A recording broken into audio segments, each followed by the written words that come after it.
दोस्तों, कहा जाता है कि हनुमान जी के उनके पत्नी के साथ दर्शन करने के बाद घर में चल रहे पति पत्नी के बीच के सारे तनाव खत्म हो जाते हैं। आंध्र प्रदेश के खम्मम जिले में बना हनुमान जी का मंदिर काफ़ी मायनों में खास है।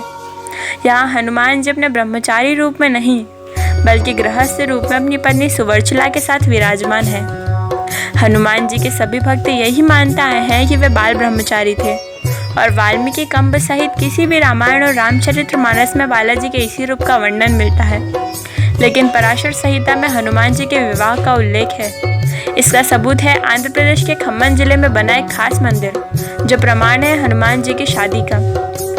यह मंदिर याद दिलाता है रामदूत के उस चरित्र का जब उन्हें विवाह के बंधन में बंधना पड़ा था, लेकिन इसका अर्थ यह नहीं है कि भगवान हनुमान जी बाल ब्रह्मचारी नहीं थे।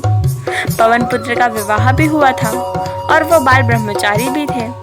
कुछ विशेष परिस्थितियों के कारण बजरंगबली को सुवर्चला के साथ विवाह बंधन में बंधना पड़ा था। दरअसल हनुमान जी ने भगवान सूर्य को अपना गुरु बनाया था। हनुमान सूर्य से अपनी शिक्षा ग्रहण कर रहे थे। सूर्य कहीं रुक नहीं सकते थे, इसलिए हनुमान जी को सारा दिन भगवान सूर्य के रथ के साथ साथ उड़ना पड़ता और भगवान सूर्य उन्हें तरह तरह की विद्याओं का ज्ञान देते। लेकिन हनुमान जी को ज्ञान देते समय सूर्य के सामने एक दिन धर्म संकट खड़ा हो गया। कुल 9 तरह की विद्याओं में से हनुमान जी को उनके गुरु ने 5 तरह की विद्या तो सिखा दी, लेकिन बची 4 तरह की विद्या और ज्ञान ऐसे थे जो केवल किसी विवाहित को ही सिखाए जा सकते थे। हनुमान जी तो पूरी शिक्षा लेने का प्रण कर चुके थे और इससे कम में वो मानने को राजी नहीं थे। इधर भगवान सूर्य के सामने संकट था कि वह धर्म के अनुशासन के कारण किसी अविवाहित को कुछ विशेष विद्या नहीं सिखा सकते थे। ऐसी परिस्थिति में सूर्यदेव ने हनुमान जी को विवाह की सलाह दी और अपने प्रण को पूरा करने के लिए हनुमान जी भी विवाह सूत्र में बंधकर शिक्षा ग्रहण करने को तैयार हो गए। लेकिन हनुमान जी के लिए दुल्हन कौन हो और कहाँ से वह मिलेगी, इसे लेकर सभी चिंतित हो गए। सूर्यदेव ने अपनी परम तपस्वी और तेजस्वी पुतली सुवर्चला को हनुमान जी के साथ शादी के लिए तैयार कर लिया।